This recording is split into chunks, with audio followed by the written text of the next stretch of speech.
Bonjour mon cher Lionel.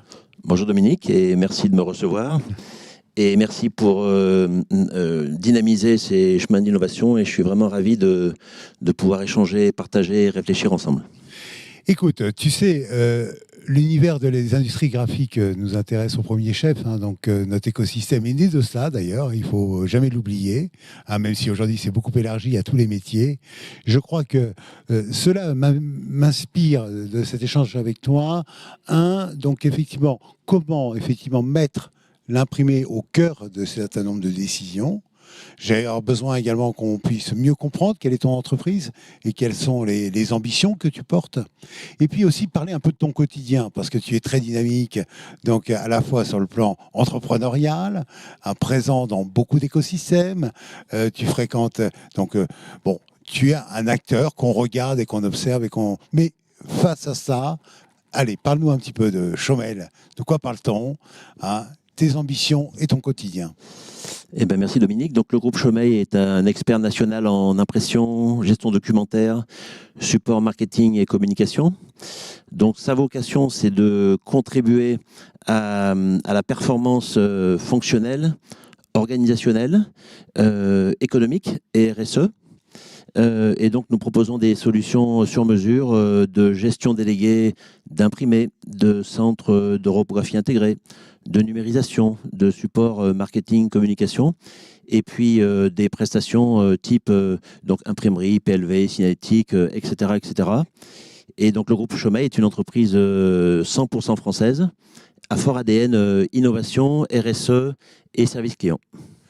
Alors, parle-moi un peu de tes clients. Donc là aussi, ils sont dans tous les secteurs d'activité.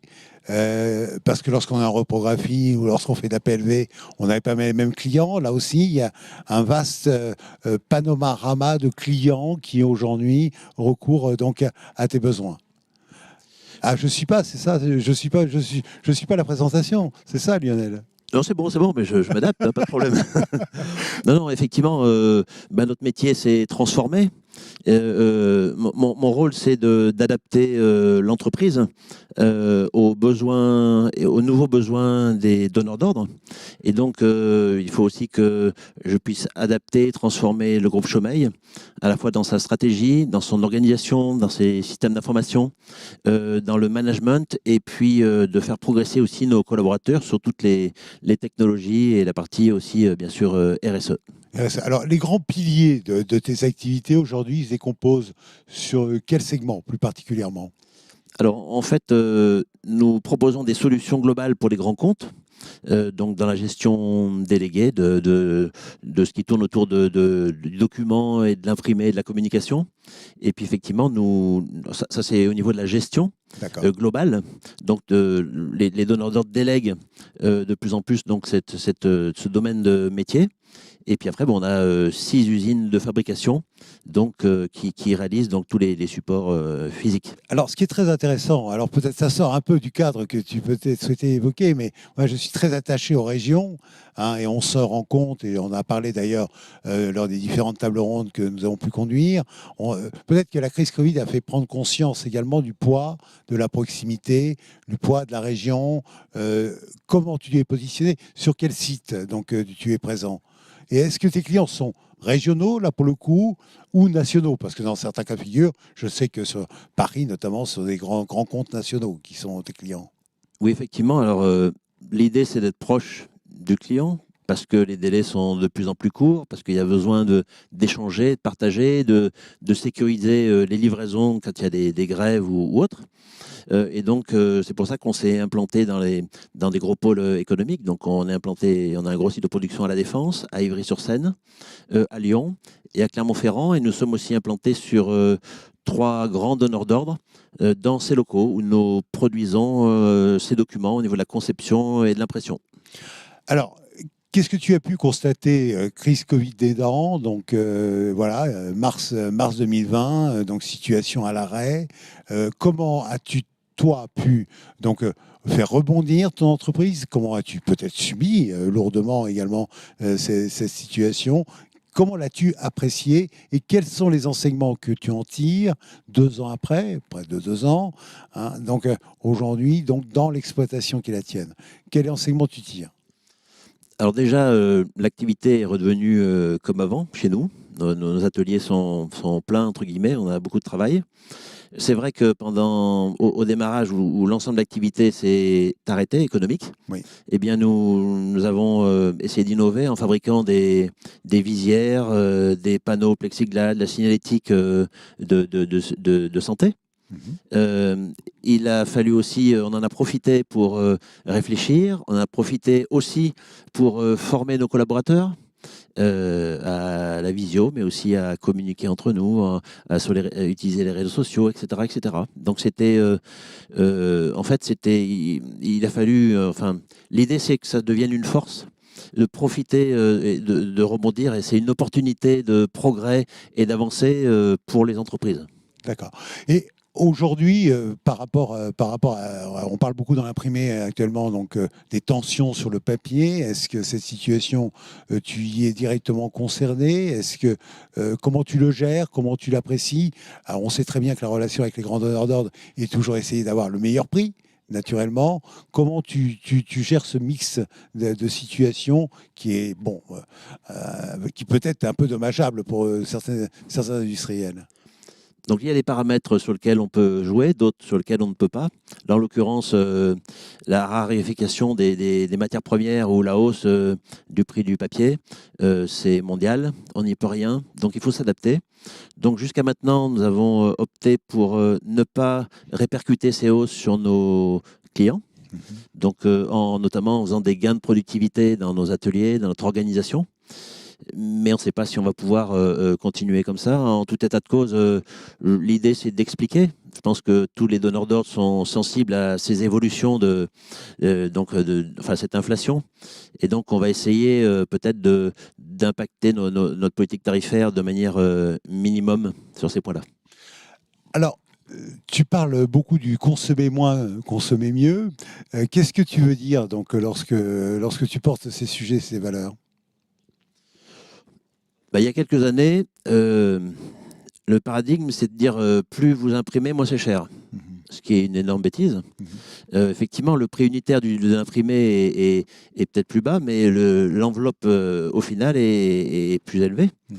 Donc maintenant, je pense qu'il y a une prise de conscience globale qu'il faut moins imprimer, mais mieux. Donc moins imprimer, ça veut dire il y a un certain nombre de documents qui sont digitalisés, d'autres qui sont imprimés dans des quantités moindres. Et donc l'idée, c'est d'enrichir les imprimés, les améliorer de manière à booster leur impact par rapport notamment à l'ensemble des autres médias qui peuvent être complémentaires. Alors, je sais que tu es très sensible à la démarche RSE, ça fait partie d'un de tes piliers sur lequel tu milites beaucoup. Comment ça se traduit dans l'exploitation qui est la tienne? Alors c'est un vaste sujet, la RSE, hein. Donc il y a le domaine effectivement environnemental, social et éthique. Alors on peut peut-être parler de l'environnemental. Donc effectivement, outre le fait de digitaliser tous les process de commande à travers des plateformes, de sensibiliser les consommateurs donc à consommer moins et mieux, il est aussi de notre devoir d'utiliser des technologies propres, plus propres, d'utiliser des supports d'impression recyclables, recyclés. Donc c'est tout un ensemble. Et puis après, effectivement, de gérer bien sûr les déchets. Et la partie livraison logistique est un point important. Et donc l'idée, c'est aussi de massifier et d'unifier les transports, sachant que avant la tendance était de stocker des documents. Maintenant, vu la rapidité de l'obsolescence des informations, eh bien le stockage, maintenant, il faut avoir des stocks minimum. Dans un environnement extrêmement concurrentiel, qui est celui de l'imprimerie, donc effectivement, nous observons toujours avec beaucoup d'admiration le développement que tu assures, la croissance que tu suis, et également peut-être beaucoup de croissance organique, pas tant de croissance externe d'ailleurs. Qu'est-ce que tu peux nous en dire dans cet environnement quand même concurrentiel assez rude, on peut dire? En fait, nous, on se concentre sur les clients.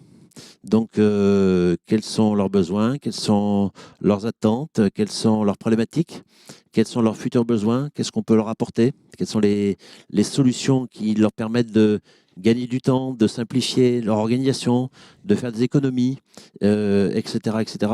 Donc, nos cerveaux sont tournés sur ces points-là. Et donc, effectivement, si on s'adapte vraiment aux besoins du marché, des donneurs d'ordre, eh bien, on fait notre bonne de chemin et on avance. D'accord. Alors, la transformation digitale, comment tu l'as prise en main, comment tu la déploies, comment tu l'exploites, euh, qu'est-ce que tu peux nous dire sur ces points-là? Alors, effectivement, il y a une tendance lourde à la digitalisation complète des process de l'entreprise. Maintenant, dans le terme au niveau de l'information, il y a beaucoup d'informations qui circulent, qui sont digitales, mais on constate que le papier, le support physique, eh bien, il répond à une attente. Parce que les gens ont besoin, enfin, il y a tellement une massification d'informations que le fait d'avoir un objet, eh bien, ça laisse une trace. Ça permet de, c'est un objet de valeur avec, il crée de l'émotion, etc., etc. Donc déjà sur le média, effectivement, il y a un certain nombre de documents qui sont digitalisés, mais le média papier et physique est encore très présent et répond à une vraie attente, puisque il permet aussi de la mémorisation. Il y a eu des études qui ont été faites comme quoi le papier était favorisait la mémorisation. Le papier aussi est un élément majeur de sécurité, puisque imaginons que Internet tombe en rade, eh bien, on sera bien content d'avoir des documents techniques pour pouvoir réparer et faire tourner l'économie. Et après, au niveau de la digitalisation, donc effectivement, nous avons énormément avancé sur les process d'approvisionnement et de commande. Et nous avons effectivement des plateformes très avancées qui permettent aux utilisateurs de commander en ligne l'ensemble de leurs documents, leurs imprimés, supports de communication. Alors, lorsqu'on a préparé donc cette réunion et on partage beaucoup ensemble effectivement la vie de l'imprimé et la vie et son évolution et sa pertinence et sa durabilité, hein, parce que là encore, on dit ça va disparaître, non, sûrement pas. Tu voulais pousser un coup de gueule. Ici, tu sais, tout est permis. Ici, tout est permis. Donc, allez, vas-y. Un coup de gueule, mais raisonnable quand même. Mais raisonnable. Donc en gros, on constate que de grands donneurs d'ordre français commandent encore leurs imprimés à l'étranger. Alors, parfois, ils ne le savent pas. Et nous constatons aussi des grands donneurs d'ordre, y compris les fleurons nationaux, eh bien, confient leurs documents, leurs imprimés, leurs informations sensibles à des entreprises étrangères qui sont susceptibles de menacer leur sécurité. Et donc, nous, notre conseil, c'est vraiment de vérifier en amont la vraie nature de leurs partenaires.